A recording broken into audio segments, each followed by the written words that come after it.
Tak sedikit warganet yang dibuat geram, auto merucak Anang. Banyak pula yang meminta Anang berkaca dan melihat kehidupannya sendiri, di mana ayah Aurel Hermansyah menikah kembali saat Ashanty berusia 29 tahun. Ketika kita belum menikah, ketika kita ditanya seperti itu, kita tuh bakalan tersinggung gitu loh. Kita tuh bakalan malu, apalagi ditanyanya di depan orang-orang. Ditanya, kenapa di usia 26 tahun itu belum menikah? Gak niat nikah? Kamu masih suka cowok kan?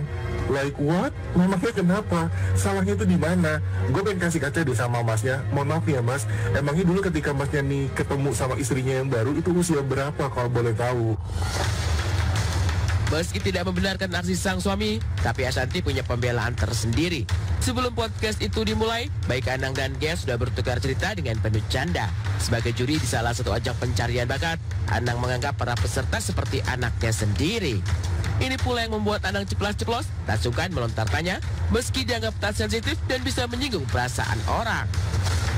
Mas Anang ini kalau ke anak-anak itu ngerasa mungkin deket banget dan udah kayak ke anaknya gitu. Kalau di luar itu Mas Anang nggak pernah tuh kalau ketemu orang terus ngomongnya kayak gitu, atau podcast sama orang yang dia nggak deket terus dia ngomongnya sefrontal itu dia nggak pernah. Tapi karena ini anak-anak kalau ketemu tuh, dan kemarin di balik layar podcast ya dia kayak deket banget ya. Kayak deket banget, mau sama siapapun dia podcast tuh dia kayak akrab banget gitu loh. Malah banyak hal-hal yang diomongin di luar podcast yang aduh lebih gimana, dan itu yang dilakukan mungkin ke teman anak-anak yang dia ngerasa anak didiknya dia gitu. Kalau ke orang dia nggak pernah ngomong kayak gitu. Soal pertanyaan Anang pada Gia Indrawari, bukan hanya Ashanty yang pasang badan dan memberi klarifikasi, ada pula Aurel yang turut meninggalkan komentar di media sosial.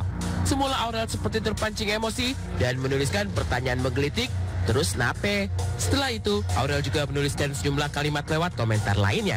Tapi benarkah Aurel turut tersulut emosi karena Ashanty diseret-seret dalam persoalan ini? Iya, dia lumayan shock karena orang kayak, kan aku kawin 29 tahun ya gitu. Terus kayak orang kemarin ngasih lihat, Ajil ngasih lihat, bunda jadi diikut-ikutin. Aku bilang ya Allah, orang tega-tega banget. Tapi ya gak apa-apa lah, maksudnya kayak istri lo aja kawin udah tua gitu ya, udah umur segini. Dan bagi aku gak tua umur segitu kan. Menikah itu kan bukan suatu keharusan umur harus berapa kan. Ya, enggak, sebenarnya Aurel tuh ngomenin karena aku yang dibahas. Kayak ada momen kayak yang komen-komen ini kan orang yang nggak tahu gimana struggle perjuangan aku sama Mas Anang. Dipikir iya dia 29 tahun maunya nikahin duda kaya, kalau nggak mau ini duda kaya. Waktu itu kita lagi berjuang banget sayang, nggak apa-apa lah. Orang karena nggak tahu jadi seuzon.